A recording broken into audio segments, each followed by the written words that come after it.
নমস্কাৰ আজি তোমালোকৰ মাজলৈ লৈ আহিছোঁ সপ্তমী কক্ষাতঃ চতুৰ্থ পাঠঃ ঋতুৰাজু বসন্তঃ পাঠটিৰ অসমীয়া অনুবাদ আৰু প্ৰশ্নোত্তৰ পৰ্যালোচনা কৰা হৈছে। তোমালোকে ভিডিঅ'টি আৰম্ভণিৰ পৰা শেষলৈকে চাবা আৰু চেনেলটো যদি নতুন এবাৰ সাবস্ক্ৰাইব কৰি বেল আইকনটো প্ৰেছ কৰিবা, লগতে লাইক কমেণ্ট কৰি কেনে লাগিছে জনাবলৈ নাপাহৰিবা। ঋতুৰাজু বসন্তঃ धन्यस्तु अस्माकं देश भारतवर्षः यः षड्भिः ऋतुभिः बसंत ग्रीष्म वर्षा शरत हेमंत शिशिरৈ अलंकृतः अस्ति। आमार देश भारतवर्ष धन्य जार छटा ऋतु আছে বসন্ত গ্রীষ্ম বর্ষা শরৎ হেমন্ত শীত আদিৰে অলংকৃত হৈ আছে। तेषु सर्वप्रमुखो बसंत ऋतु अस्ति। এই সমূহৰ ভিতৰত প্ৰমুখ অৰ্থাৎ মূল ঋতুটোই হ'ল বসন্ত ঋতু। অতএব সহ ঋতুৰাজ ইত্যুচ্যতে, সেইকাৰণে ইয়াক ঋতুসমূহৰ ভিতৰত ৰজা বুলি কোৱা হৈছে। শিশিৰস্য সমাপ্তিকালে চৈত বৈশাখ মাসৈঃ বসন্তস্য আগমন ভৱতি। শীতৰ শেষত চৈত আৰু বহাগ মাহত বসন্ত ঋতুৰ আগমন হয়। अस्मिन् ऋतु न शीतलवायु शरीरं कम्पयति न अपि च सन्तप्तो मारुतः शरीरं तापयति।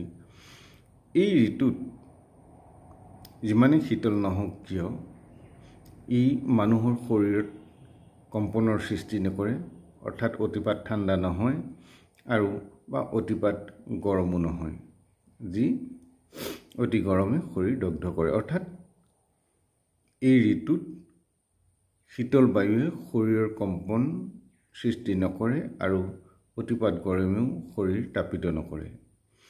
ঋতুৰাজু অয়ং কুসুমাকাৰঃ অপি কথ্যতে। এই ঋতুৰ কুসুমৰ অৰ্থাৎ ফুলৰ আকৰ বুলি কোৱা হৈছে।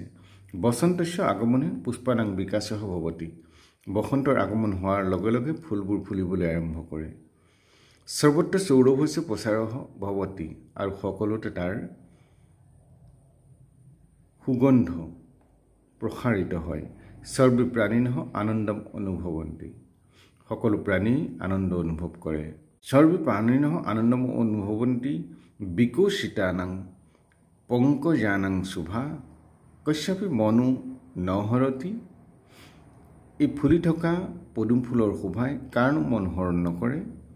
বনেষু বাটিকাসু উদ্যানেষু চ নানা বৰ্ণানি কুসুমানি বিকশন্তি। অৰণ্যত বাগিচাত আৰু উদ্যানত নানা ধৰণৰ ফুলবোৰ ফুলি উঠে।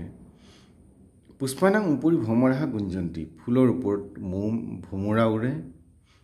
মধুনি চ পিবন্তি, আৰু মৌ পান কৰে। মধুনা মত্ত পিকঃ মধুৰং কুৰ্যতি, আৰু এই মধু পান কৰি কুলি চৰাই মধুৰ গীত গায়।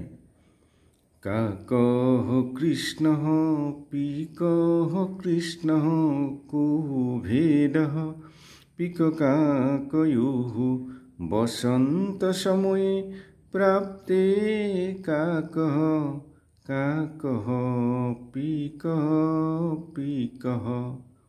অৰ্থাৎ কাউৰীও ক'লা কুলিও ক'লা, ইয়াৰ মাজত কিনো পাৰ্থক্য? বসন্তকাল অহাৰ লগে লগে কাউৰীয়ে কা কা আৰু কুলিয়ে কুকু কৰে। বৃক্ষাঃ লতাস নূতনানি পত্ৰানি ধাৰয়ন্তি। গছ আৰু লতাই নতুন পাত ধাৰণ কৰে। আম্ৰ মঞ্জৰীনাং শোভা অপূৰ্ব এব লক্ষ্যতে। আমৰ মলিৰ যি শোভা অপূৰ্ব দেখিবলৈ পোৱা যায়। হৰিত ক্ষেত্ৰানাং শোভা আপি মনোহৰা ভৱতি, আৰু সেউজীয়া পথাৰৰ শোভাও অতি মনোহৰ হয়। বসন্তে মানৱানাং শৰীৰে আপি নূতনং ৰক্তং সঞ্চৰতি। বসন্তত মানুহৰ শৰীৰলৈ নতুন ৰক্ত প্ৰবাহিত হয়। স্বাস্থ্যস্য দিশা কালো অয়ং সৰ্বোত্তম কথ্যতে। শৰীৰলৈ লক্ষ্য কৰি এই সময়ছোৱাক সৰ্বোত্তম বুলি কোৱা হৈছে। জনাঃ স্বভাৱতঃ এব প্ৰসন্নাঃ ভৱন্তি। মানুহ সাধাৰণতেই সন্তুষ্ট হয়। প্ৰাতঃ সায়ং চ উদ্যানেষু ভ্ৰমন্তি। ৰাতিপুৱা আৰু সন্ধ্যা উদ্যানত ভ্ৰমণ কৰে। অতএব কথ্যতে ইয়াত বসন্তে ভ্ৰমণং প্ৰত্যম। সেইকাৰণে কোৱা হয় বসন্ত কালত ভ্ৰমণ কৰাটো অতি উপকাৰী। ইয়াৰ পিছতে প্ৰশ্ন উত্তৰ লৈ আহিছোঁ। একপদনে উত্তৰে নিৰ্ঘত।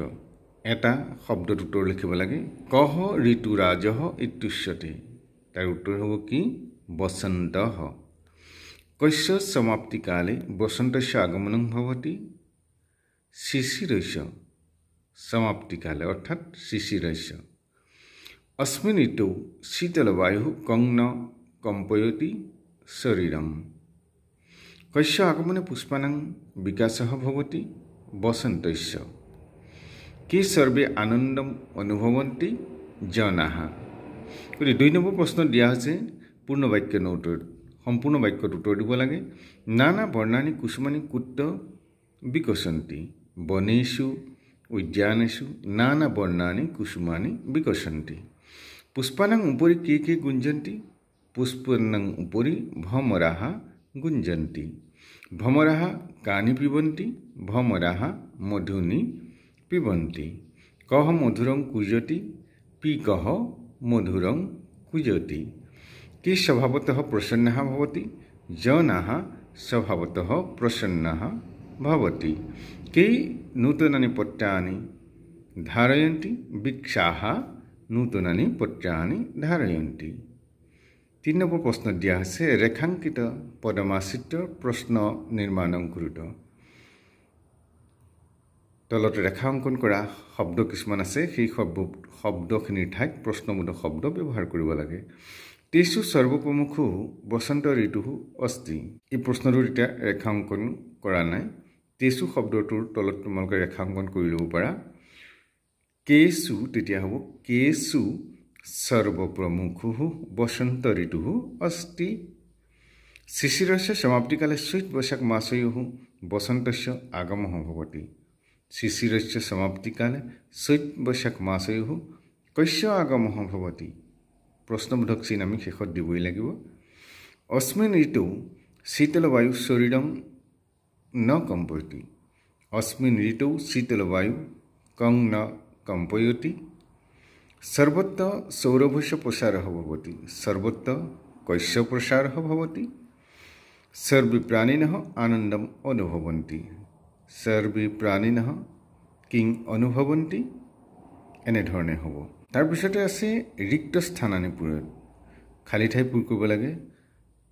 ঋতু ৰাজু অয়ং কুসুমাকাৰः अपि कथ्यते। सन्तप्तो मारुतः शरीरं न तापयति। आम्रमञ्जरीणां शोभा अपूर्व एव लभ्यते। बसन्ते मानवानां शरीरेषु अपि नूतन रक्तं संसरति। এনেধৰণে হ'ব। তাৰপিছত বসন্ত বিষয়ে যিটো পঞ্চ বাক্যানি লিখত বুলি দিয়া আছে বসন্ত কালৰ বিষয়ে 5টা বাক্য লিখিব লাগে। গতিকে ইয়াত তোমালোকে কেতিয়া বসন্ত কাল আহে কি হয় এনেধৰণে চাই পেলাই 5টা বাক্য লিখিলেই হ'ব। নহ'লে আমি আগত প্ৰশ্ন উত্তৰৰ এটি পাঠ আগবঢ়োৱা হৈছে। গতিকে সেই পাঠটো তোমালোকে চাই ল'ব পাৰিবা। নমো নমঃ। আজিলৈ পাঠ ইমানতে সামৰিছোঁ। পৰৱৰ্তী নতুন পাঠ লৈ তোমালোকৰ মাজলৈ আহিম। চেনেলটো চাই থাকিবা। লগতে চেনেলটোত যদি নতুন এবাৰ ছাবস্ক্ৰাইব কৰি বেল আইকনটো প্ৰেছ কৰিবা।